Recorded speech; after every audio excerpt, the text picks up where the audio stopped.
Pak Aris, bagaimana kalau saya sendiri pun tak ada kekuatan, saya sendiri pun tak mampu nak rawat kelukaan saya, nak rawat diri saya yang dah down, tak mampu nak rawat diri saya yang dah kecewa, dah seakan putus asa.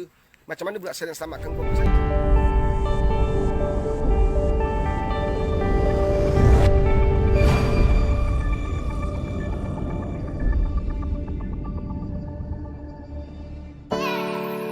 Rasa yang lezat, aroma yang mempesonakan, penuh dengan khasiat semula jadi. Produk istimewa daripada Pak Aris.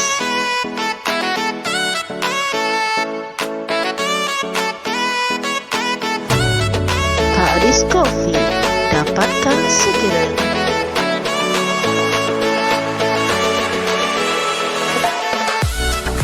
Banyak orang menangis, bersedih, rasa kecewa, putus harap hanya kerana ujian yang Allah hadirkan pada kita. Sedangkan tuan-tuan dan sahabat-sahabat yang dirahmati Allah, kan, sekian lama Allah bagi kita banyak kenikmatan, kan, kita tak perasan, kita tak rasa, kita biarkan dia berlalu.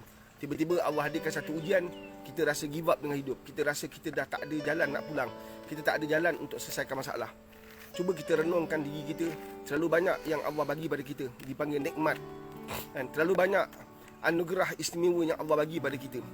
Tapi bila Allah ambil, Allah uji, Allah turunkan ujian demi ujian pada kita, kita rasa macam putus asa, kan. Satu kadang-kadang ada ketikanya kita dihadirkan dengan manusia-manusia yang iri hati, yang benci, khianat, sakitkan hati kita, kan. Mereka-mereka ini sebenarnya Allah yang aturkan, Allah yang hadirkan. Inilah takdir kita, kadar kita.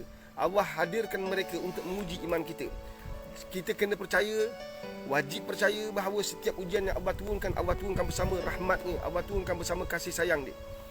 Jadi bila kita merentasi ujian-ujian Allah ni, kita kena hidupkan kasih sayang. Kita nak keluar daripada masalah, tapi kita penuh dengan dengki, kita penuh dengan iri hati, kita penuh dengan dendam, hasad. Macam mana kita nak keluar daripada masalah? Ini perkara besar yang sedang berlaku dalam kehidupan kita pada hari ini. Kita sedang menyebarkan kebencian, kita sedang sebarkan rasa tak puas hati, kita sedang sebarkan kasih sayang tu tak ada lah. Kita tak dapat rasa kita hidup di alam penuh kasih sayang. Tak, kita saling benci-benci, saling tuduh-menuduh, saling mengkhianati. Jadi sebab itulah, selamatkan keluarga masing-masing, hidupkan Islam dalam keluarga masing-masing. Pastikan kita setiap masa terdedah dengan hadis-hadis Nabi, supaya kita benar-benar mampu lahirkan anak-anak, seluruh ahli keluarga kita yang terpaut, yang terpikat, yang terikat dengan Islam, insya-Allah. Kita tak boleh harap lagi dah, kalau anak saya pergi sekolah, maka dia akan jadi orang hebat. Tak boleh harap tu, tuan-tuan. Kalau anak saya pergi universiti, dia jadilah manusia hebat. Tidak. Kena ingat tu semua tu. Kita kena bimbing anak kita, kita kena rawat anak kita, kita kena bangunkan dia, kita kena tarbiyah dia. Kita, tuan-tuan. Pak Aris, bagaimana kalau saya sendiri pun tak ada kekuatan, saya sendiri pun tak mampu nak rawat kelukaan saya, nak rawat diri saya yang dah down, tak mampu nak rawat diri saya yang dah kecewa, dah seakan putus asa. Macam mana pula saya nak selamatkan keluarga saya? Sebab tu anda hadir dalam live seperti ini, untuk anda dapat sesuatu yang bermanfaat. Khairun nas anfa'un linnas. Kita nak jadi orang yang memberi manfaat. Tuan-tuan, Allah tak minta lebih, Allah minta secukup, semampu yang kita mampu buat. Allah tak minta kita luar biasa. Allah minta apa yang kamu mampu buat. Buatlah apa yang kamu mampu buat, kan? Sebab tu bila kita dah jatuh, tersungkur, tertiarap, kan, kita kena bangunkan Allah. Sebab kita masih ada anak-anak, ada isteri, ada suami yang perlukan kita, kan? Berapa ramai orang give up dengan hidup, kemudian bunuh diri, kan? Terbaru pun kita dengar ada orang bunuh diri, kan? Seorang askar bunuh diri, selepas dia tembak pam, kemudian dia bunuh diri, kan? Subhanallah. Sengketa hari ini berkait rapat dengan ekonomi, berkait rapat dengan pendapatan, berkait rapat dengan leaking of communication, and leaking of kasih sayang. Semua ini menyebabkan banyak manusia tewas. Satu sangat-sangat penting, tolong tuan-tuan, saya nak nasihat ni. Kalau anda terima, alhamdulillah. Tak nak terima pun tak apa, tapi saya nak nasihat.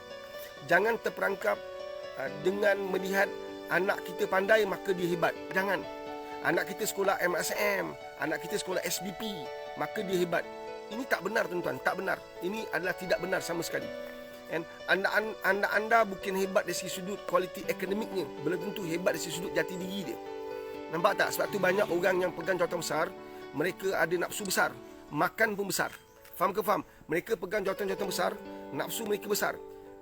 Nampak tak? Sebab mereka masa kat sekolah disibukkan nak skor subjek, nak skor. Mereka buat apa saja pasti untuk berjaya. Kan? Akhirnya tertinggal membangunkan jati diri.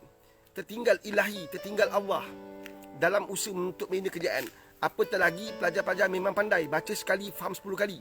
Orang bodoh macam saya ni baca 10 kali nak faham sekali pun payah. Jadi kita pun jati diri lebih dahsyat. Sebab tu penting tu. Sangat penting untuk kita faham benda ni. Anak-anak yang belajar pandai tu belajar dapat. Dia kurang bergantung pada Allah. Dia kurang mengharapkan ihsan Allah. Orang yang berusaha terus berjaya, selalunya adalah orang yang sangat bahaya bab iman dia. Tapi orang yang jatuh bangun. Proses dia nak bangun tu sentiasa berpaut pada Allah, sentiasa mengharap ihsan Allah, sentiasa merayu-rayu pada Allah. Dan orang begini kalau dia tak lupa diri, dia tak lupa kisah lepas dia biasanya orang hebat. Dia orang hebat biasa. Satu saya suka. Kalau saya nak ambil pekerja, saya suka tengok dia datang daripada sekolah mana, dia pergi universiti mana. Keputusan tu tak besar bagi saya, tapi saya nak tengok siapa dia. Orang ni macam mana? Sekolah kampung je tapi boleh pergi universiti. Sekolah kampung je tapi boleh pergi universiti. Baru kita tengok keputusan dia macam mana. Kalau dia budak SPP, dia budak MSM, budak-budak pandai, masuk universiti tu perkara biasa. Dia budak universiti, dia budak-budak pandai. Kat sekolah pun macam-macam program cikgu bangunkan. Tak masuk universiti tu satu benda yang pelik. Allahu Akbar. Satu, kita kena faham kehidupan kita bukan untuk kita saja. Kehidupan kita untuk seluruh manusia yang sekitar hidup kita. So kita kena bangkit walaupun sakit. Kita kena bangkit walaupun sakit. Mengenangkan bahawa ada insan-insan yang perlukan kita. Jadi kita seorang ayah ni, kesat air mata kita, kesat. Bangkit walaupun sakit. Seksa macam mana pun bangkit. Walaupun mengesut. Bangkit walaupun sakit, walaupun terpaksa mengesut. Bangkit. Kenangkan anak-anak kita. Allah kesiannya dia orang. Allah sedih tengok dia orang ni. Kita bangkit sahabat-sahabat. Hari ini bukan zaman kita boleh mengharapkan orang. Bertuahlah kalau ada orang datang untuk ulur bantuan. Hari ini adalah zaman kita kena bangkit sendiri tuan-tuan. Zaman di mana kita tidak boleh mengharapkan ihsan orang.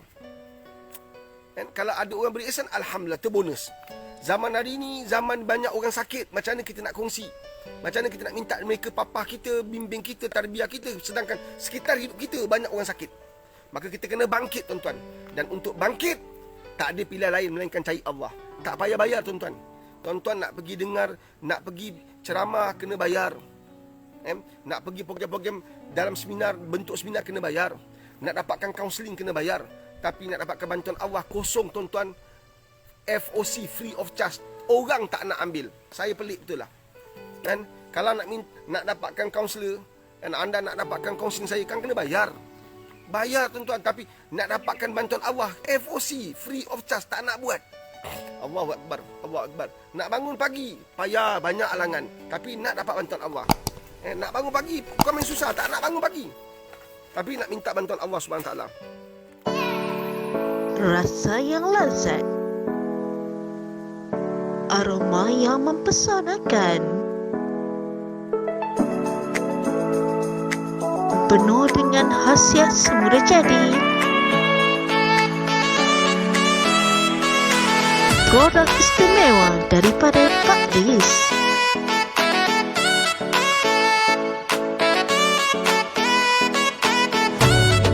Pak Riz Coffee, dapatkan segera.